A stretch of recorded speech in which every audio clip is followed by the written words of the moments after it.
Bueno, hoy nos toca hablar sobre lo que fue la cultura pop enfocada en la música y en este caso más bien a lo que fue en Estados Unidos y en Inglaterra específicamente. También aborda otras partes del mundo, pero es en esa región donde se concentra el epicentro musical, cultural de la época de los 60, principios de los 70. Quiero para que se hagan una imagen de lo que fue la amplitud cultural, el impacto que tuvo el cambio musical que sucedió en esta época. Imagínense que están a fines de los 60, a principios de los 70 y prenden la radio. A la hora de prender la radio tienen una amplitud tremenda de opciones musicales. Pueden escuchar música disco, pueden escuchar hard rock, soft rock. Hay muchos subgéneros que parten del rock. Bueno, la propia música disco, como les comentaba, también pueden escuchar jazz, blues. Es una época que hay una gran oferta y también una gran demanda por parte de los consumidores de estas músicas de varias vertientes, de varias corrientes y de varios orígenes. Y esto termina generando un cambio en la cultura americana. Pero primero me gustaría hablar de lo que fue los principios, los primeros pasos de lo que es el rock. El rock se origina a partir del rhythm and blues, que es el blues, famoso blues de los negros del sur de Estados Unidos, donde se realizaban una especie de fiestas clandestinas constantemente y había un intercambio más bien cotidiano de lo que era la música, de cómo se transmitía, y luego eso se fue extrapolando a otros extractos de la sociedad que se dieron el gusto de escuchar estos artistas como Little Richie, como el propio Chuck Berry, que fueron escalando a nivel artístico, se volvieron famosos inclusive. Y también vamos a ver una etapa del oro, como se la denomina, del rock, que fue la famosa época de los 50, de Elvis Presley, bueno, y los que ya nombraba, Chuck Berry, Lionel Little Richie, entre otros muchos artistas de su periodo. Pero lo más importante es lo que encontramos en el blues. Ese blues, ese estilo musical, va a llegar a Inglaterra. Y en Inglaterra es que se va a convertir en lo que es el rock.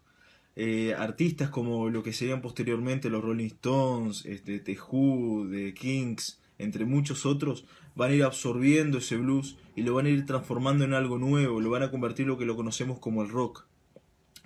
Y van a comenzar a cambiar el estereotipo del rock. Por ejemplo, el rock que había en Estados Unidos era la imagen típica del hombre vestido con saco, corbata, un corbatín, con la guitarrita cantando enfrente de un público pequeño, grabado por cámaras en un show de televisión. Era la imagen más típica que se iba a ver.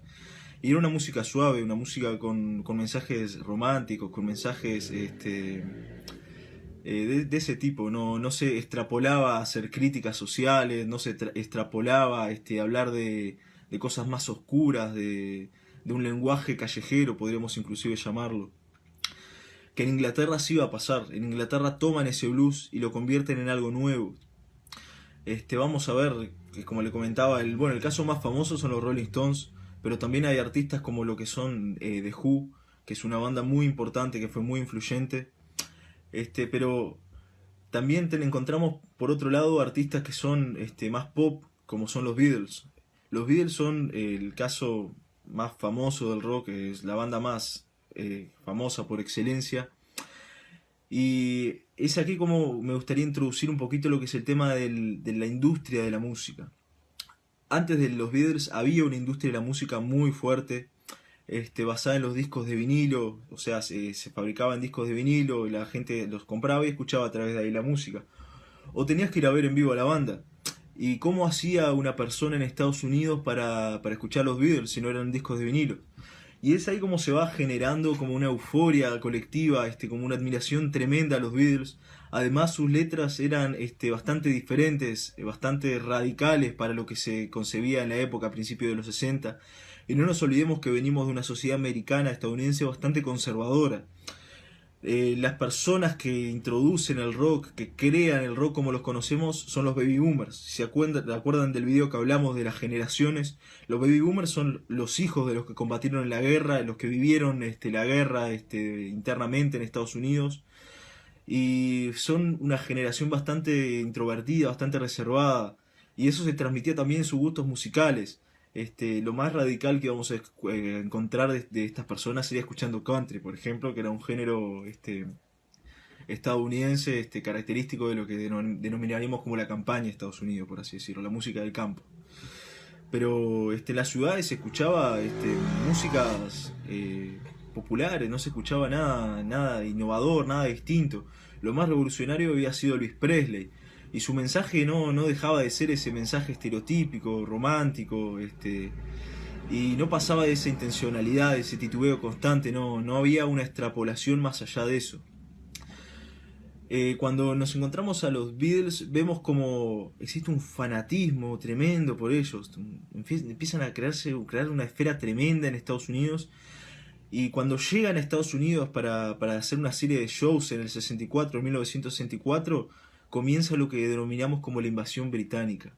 Con esto arranca todo lo que viene después, que es un boom tremendo en la compra de discos de vinilo, un boom tremendo en shows que dejan de ser shows en pequeños clubes y comienzan a ser shows gigantescos en estadios, con entradas a varios costos, entradas muy costosas, filas tremendas para escuchar una banda de rock. Algo que no era concebido por generaciones anteriores. Ir a escuchar unas personas en un estadio no entraba en el imaginario colectivo de generaciones anteriores. Y luego comienza a través de esta introducción que generan los británicos a Estados Unidos, a aparecer artistas de diferente tipo, de diferente índole. Entre ellos encontramos a Jimi Hendrix. Jimi Hendrix, si no lo conocen, fue uno de los guitarristas más importantes de todos los tiempos, junto con Eric Clapton, entre muchos otros, que marcaron una época. Convirtieron, en sus propias palabras, él procuraba convertir lo que era la música, lo que hacían con la voz los artistas, en la guitarra. Y es ahí donde comienza a existir una cultura, una idolatría al buen guitarrista. Ahí ya comienza a haber otro cambio, ya no se admira más al vocalista, al cantante, al que canta tremendamente bien, sino que se empieza a admirar al guitarrista también, se empieza a apreciar el ritmo de la batería, se empieza a apreciar a las bandas en su conjunto. Y es ahí donde aparece una puesta en escena más extravagante, más elegante, podríamos decirle. Los artistas comienzan a innovar, a buscar otros puentes para llegar al público. Ya el smoking, el estereotipo del hombre que iba con la guitarrita a cantar ya no corre más, ya cambia, ya empiezan a vestirse de otra manera, y terminaría en lo que es a fines de los 70 con el punk rock, que es una corriente totalmente radical del rock, anticapitalista, anti la reina contra la reina de lo que fue el Imperio Británico. Tenía mensajes muy fuertes contra el status quo, contra la sociedad en sí. Y esto generó un cambio tremendo en la sociedad, un impacto tremendo, como les comentaba. Se empiezan a apreciar de otra manera la música, hay otros gustos musicales, y esto genera un boom tremendo de que aparecen muchas y muchas bandas. Y a partir de ahí la industria empieza a ganar mucho nivel adquisitivo, y empiezan a contratar más bandas, y esto cada vez se va expandiendo más. A principios de los 60 el rock pasaba por los Beatles y algunas otras bandas que se asemejaban a ese estilo. Luego, a finales de los 70, principios de los 70, empieza a aparecer el rock progresivo, con Pink Floyd, por ejemplo. Empieza a aparecer el heavy metal con Black Sabbath. Artistas que transmitían otro mensaje, aparecían críticas sociales. Bob Dylan inclusive es otro artista muy importante de la época, Janis Joplin también. Además de haber un gusto por los instrumentos, por el sonido de la música, empieza a haber un gusto por el contenido de las letras. Ya no les interesaba más al público, ni siquiera a los artistas, esas letras románticas, esas letras con un mensaje bastante limitado, sino que se comienza a extrapolar, a convertirse en críticas sociales, y además esto va acompañado también de lo que fue el entorno social en que se desarrolla. En la década de los 60, no nos olvidemos lo que fueron las protestas por los derechos civiles de las personas negras, lo que fue el gobierno de Kennedy, el asesinato de Kennedy, el impacto que esto tuvo en la sociedad americana. Luego lo que fue el gobierno de Richard Nixon, que termina con su renuncia, con el famoso caso Watergate, el embargo al petróleo a principios de los 70. O sea, es una sociedad muy turbulenta. hay muchos cambios constantes, y eso se refleja en las personas y se refleja en la música, que la música va a ser tremendamente importante para estos jóvenes.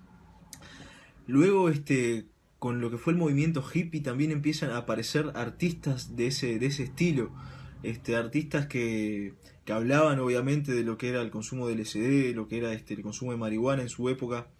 Tenían un mensaje que era bastante rechazado por la moralidad, por el status quo norteamericano. Hasta cierto punto tendrían sus motivos, pero acá encontramos un choque generacional, no solamente entre la música, sino entre las culturas, dentro de la sociedad americana. Bueno, para no extenderme demasiado en lo que es este video, capaz que después haga una segunda parte y profundice un poquito más en lo que fueron las vertientes musicales de la época, lo que fue también la música disco, no quiero dejarla pasar de lado, que fue muy importante también, con lo que fueron los Bee Gees dentro del movimiento disco, y en la explosión que hubo luego de la película famosísima de John Travolta, Fiebre del sábado de la noche. Y esto fue generando un impacto, hubieron varias vertientes, distintos estilos musicales, distintos mensajes, y la sociedad fue cambiando con esto. Y bueno, voy a cerrar por acá un poquito y les voy a comentar dos cosas interesantes de la cultura del rock. Una es la famosa lengua de los Rolling Stones, que es el logo de los Rolling Stones, bastante famoso. Y les quería comentar un poquito el origen de este logo. Los Rolling Stones, cuando empiezan a crecer, se vuelve una disquera, se deja de ser solo una banda y se vuelve una disquera. Hoy en día, si vemos lo que es Rolling Stone, es una empresa, tiene una revista famosísima y no se limita solo al campo del rock, sino que se diverge en varios campos, en muchos otros estilos musicales. Y el origen de la lengua, muchas personas piensan que es el formato de la boca del cantante de los Rolling Stones, de Mick Jagger. Y en realidad es una alusión a una diosa hindú, a la diosa Kali, que es la diosa de la muerte y del tiempo. Y acá me gustaría decirles lo importante que fue la cultura hindú y el espiritismo hindú para lo que fue el rock and roll y para lo que fue el movimiento hippie. Tiene una influencia muy fuerte, no solamente en las imágenes, sino también en la manera de pensar, esa manera más espiritualista, apunta contra el consumo, contra el status quo. Y ese mensaje lo vamos a ver también en los Beatles, que pasan de ser los cantantes de corbatín, de traje, a pasar a ser parte del movimiento hippie. Existe todo un cambio. En su producción musical también lo dejan en claro, donde se deja el típico sonido con la batería, la guitarra y el bajo y el cantante, y empiezan a experimentar con otros instrumentos, con otras maneras de introducir la música. Y es así también como surgen otras bandas a principios de los 70, como son Queen, como son AC/DC, Black Sabbath, que les comentaba. Y otra cosita que les iba a comentar en relación al rock es el origen del famoso símbolo del rock and roll. Este símbolo en realidad arrancó siendo esto. Y esto se origina de una portada de un disco donde aparece John Lennon haciendo este símbolo. Y esto lo que significa, no es ninguna alusión al diablo ni nada como se piensa en la mayoría de los casos, sino que esto significa te amo en lenguaje de señas. Acá vemos también una alusión al movimiento hippie, claramente marcado por, hasta en el lenguaje de señas lo transmitían. Más adelante se va modificando y es un cantante de Black Sabbath llamado Dio que es el primero en utilizar este símbolo, que en realidad es todo lo contrario a la representación que se le da. Es un mensaje originado de la cultura italiana, que significa esto significa protección contra malos espíritus. Como vemos, el rock and roll y toda la cultura pop se va a ver sumergida por varios mensajes, varias interpretaciones. No nos olvidemos el papel que tuvo la prensa también para crear figuras públicas. Los artistas también contribuyeron mucho en eso. Muchas veces retroalimentaban ese imaginario colectivo que se creaba sobre ellos por diversión o por mejorar su posición inclusive. Así que no da para tratarlo por así el tema. Es un tema bastante importante y que generó un cambio tremendo en la sociedad, y que se puede determinar un antes y un después de lo que fue la música de los 60 y los 70. Bueno, le voy a dejar en la descripción de este video algunos enlaces, algunas músicas de los 60, de los 70, de diferentes corrientes musicales para que puedan ver un poquito la variedad de estilos musicales que había. Es muy importante la conexión que existe también con el arte visual de esta época también en relación a la música. Bueno, no les tomo más tiempo, le dejo por acá el video, capaz que después hago una segunda parte, les voy a dejar algunos artículos también para que puedan ver un poquito más sobre lo que es el tema de la música y de la cultura pop de la época. Bueno, les mando un saludo y que pasen bien.